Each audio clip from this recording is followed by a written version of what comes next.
Соцнигмийн үед Өвөрхангай аймагт бужигнуулж явсан хэдэн нөхрийн тухай өгүүлсв. Тус аймгийн 18 сумдаас хамгийн том нь Хужирт хар 22 байлаа.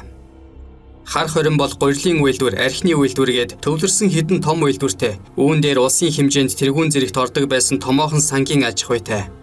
Тиймээс хар 20-нд хот хүрээнээс том мэргэжилтнүүдээс эхлээд ажлын илгээлд өвөрсөн хүмүүс шилжин суурших нь их байв. Үүнийгээ дагаад овгор атман олонтой. Хужирт сумын хувьд гэвэл улсын хэмжээний том аршаан сувлалтай тул хот хүрээнээс байнга хүн зам бужигнаж амралтын том зааланд нийтийн бүжиг үл тасарна. Энд ч л мөнөх атманууд оршин тогтнож байсан цаг. Ер нь соцнигмийн үед хүн зам олноороо бужигнсан газраас л овгор атман олноороо төрдөг байв. 70-аад оны Хужиртын атманууд гэвэл хар аюуш, ирүү бэгз, том жижиг юндан, эрдэнжав, амралтын хар мөнхөө, артелгийн хар ганаа гэдэл зурч өгнө. 1970-аад оны ихэнх үед Хужиртын атмануудын өөдөөс үг хэлж чаддаг, тэдний заримыг харцаараа хөдөлгөж чаддаг ганц хэлцийн төлөөлөгч байсан нь Дэлгэр сайхан гэдэг зориг зүрхтэй эр байв. Гэвч тэрээр 1970-аад оны дундуур Өвөрхангай аймаг руу шилжиж явснаар нэг үе сахилгагүйдах хэрэг нь хумигдж байсан Хужиртын танхай залуучууд дураараа дүргэх болсон юм. Энэхүү Дэлгэр сайхан нь өнөөгийн Монгол улсын морин хуурын чуулгыг удирдах буй Төвшин сайхны аа бөгөөд Төвшин сайхны дүүж Авхаа сайхан гэж бас нэг мундаг дуучин төрж гараад байгаа. Өвөрхангай аймгийн нийт сумдаас Хужирт хар 20-ны атманууд л зовхиодоо явсан байдаг. Гэхдээ хар 20-ныхан бол Хужиртынхнаас айхтар байсан. 1978 онд Хужиртын 10 жилийн сургуульд хар баасан гэж нөхөр хар 20-оос иж суралцахдаа л Хужиртынхны бараг атгачихсан байсан гэд бод. 1980 оны хавар хар 20-ныхан Хужиртад ирж бөөн зодоон үүсгэж байсан түүхтэй. Тэр үед цэрэг дадлага болж хар 20-оос 2 машин залуучууд Хужиртад ирж цэрэгийн комиссийн үйлчлэгээр орж байлаа. Тэгтэл бөөнөрөө Хужиртад ирсэн хар 20-ныхан ганц нэгээрээ явсан Хужиртын залуучуудыг барьж авч зодоод чухам л өөрснийх нь дошн дээр азаргалах шиг болж байлаа. Тэр үед Хужиртын атмануудаас нутагтаа байсан нь хар ганаа л байв. Гэвч тэр үед ганаа гэртээ бүгэж байсан уу эсвэл өөр тийшээ явчихсан байсан уу уг зодоонд оролцоогүй байдаг. Хар 20-ныхан тэгэхэд Хужиртын залуучуудыг дошн дээр нь жухмал бялб нутаж байлаа. Харин тэднийг ачааны зээл зунгаж машинаар нутаг буцах үед нь Хужиртын 10 жилийн сургуулийн бацаанууд чулуугаар нүүлгэж ах нарынхаа үш хонзонг ганц сайхан авч байсан юм. Бодвол тэднээс тарих толгоогоо хаг яруулсан олон хүн байсан байх. 1980-ад оны үед Өвөрхангай аймгийн төв Арвай хэр хотод хогийн ичин хорлоо, хогийн цэвэлмаа гэдэг ах トゥ хоёр атман эд мандаж байлаа. Мөн Хужиртаас Өвөрхангайн усны аж ахуйн темс суралцахаар очсон Болд Пүрв хэмээх мундаг том биетэй сайхан барилддаг залуу Өвөрхангай аймгийн залуучуудыг тэр чигт нь атгаж байв. Энэ Болд Пүрв бол өнөөгийн улсын начин сугарч аргалын аав гэдгийг Өвөрхангайчууд андахгүй. Болд Пүрвийн төрсөн ах Болбаатар нь Өвөрхангайн өмнөө байдаг цагдаагийн ажилтан байсан мөртлөө дүүгээ хулгайны замаас гаргаж авах гээд хүчрээгүй гэдэг. Хужиртын атман хар аюушаас гадна Өвөрхангай аймгийн төвөөс халахын хавтгай далдартай хазгар аюуш шав гэж төрж гарсан байдаг. Гэвч аюуш шав нь сүүлдээ шоронгийн хадаас болж хүчирхийллийг төрүүлдэг зарчмаар нэгэн хоригдлыг дарамталж байгаад тэр хоригдлынхон гарт ам өргөдсөн түүхтэй. Аюуш шавыг багадаа их дэггүй хүүхэд байсан гэлцдэг. Хотог шөвөг зодоо нүдэний хажуугаар хулгай зэлхий дээрэм тоонол хийн. Ямар сайндал Өвөрхангай аймагт очсон хотын хулгайнуудтай ачтаач зодолдож гоёрууга хотоглуулад үүрт хазгар болсон байна. Тэрээр 1970-ад оны дунд үед Архангай аймгийн Темст сурч байхдаа нутгийн ардуудтай зодолдож арай л амь насаа алдаагүй гэлцдэг. Мөн тэрээр Темсийн хамгийн царайлаг нэг охиныг эргүүлсэн ч цаадах нь хайртай залуутай гэд зөвшөөрсөнгүй. Тэгтэл аюуш чав охиныг шууд л өрөөндөө чирч оруулаад хүчинд чигчээ. Энэ оюутан нь Архангай аймгийнх байсан бөгөөд төрсөн ах нь дүүгээ өмөрч хэдэн танхай залуусыг дагуулan аюуш шавыг зодохоор иржээ. Ер нь соцнигмийн үед элдв зодоо нүдэн болоод зарим нэг хүчингийн хэргийг иймэрхүү аргаар л шийдчихдэг байлаа. Одоо бол шүүх цагдаа гээд бөөн асуудал игдэх биз.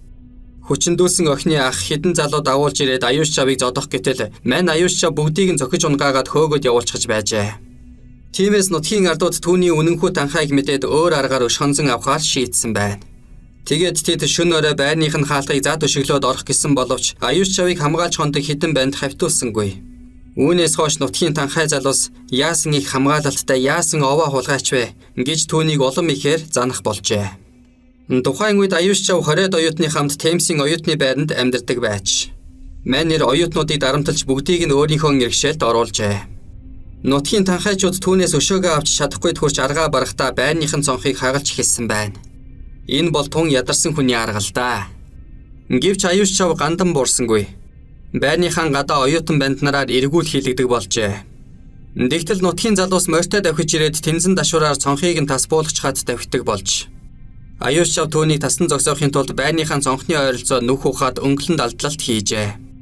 Нэг шөнө морь унсан 3 залуу цонхруу тас буулгасан боловч энд тэнд угсан нүхэнд морь нь годройтож ойчоод бүгд баригдсан байна. Аюулч чав нөгөө 3-ыг байрлуугаа авч ороод хэмхэртлэн нүдэж дахиж хизээч өшөрхөхгүй гэдэг ам тангаргыг нь авчээ. Нутгийн танхай залуус аюулч чавыг чадах ганц арга бол оюутан банднараас нь өөрсдийнхөө талд илсүүлэх явдал гэж тооцоолсон аж. Тэгээд түүнд зодуулж дарамтлуулаад өшөрхөж явсан 7-8 бандыг элдв аргаар ятхан байж өөрсдийнхөө талд илсүүлжээ. Тухайн үед оюутан залуус аюулч чавыг шөнийн цагаар хамгаалж 3-3-аараа ээжлэн эргүүлд гардаг журам тогтсон байв. Тэд нар нь хүн ирлээ босоорой гэж хашгирангууд бүгд дэрхийн босдог байж.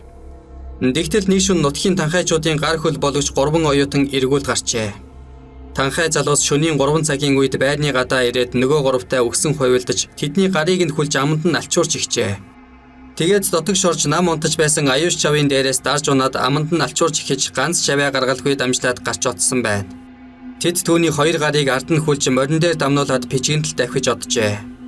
Төдөлгүй түүний хээр аваачаад хамаг хувцсыг нь тайлаад модноос хүлчихсэн байна. Тэгээд өөртөө хажууд нь тухлан сууж өст хүнээ дарсан мэт учиргүй хашгиралдан архийг шилшилээр нь гударцгааж байж. Модонд янганд төлүүлсэн аюулч чавын нуруу бөөр хөшиж тэсхүүе бэрх болоход би та нарт 75-аар бууж өгье, цөмөөрөө ах トゥ болцгоё, ам өршөө гэж гуйсан гэдэг. Гэвч цаадуул нь өөр дөнгөж хаяарамгц аюулч чавыг хүлээснээс нь салгажээ.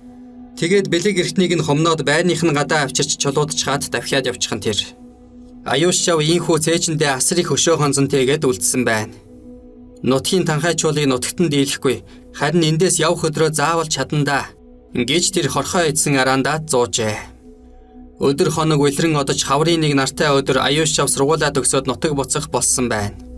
Манер нутгийн танхайчуудын орогддог газрыг мэдэж байлаа.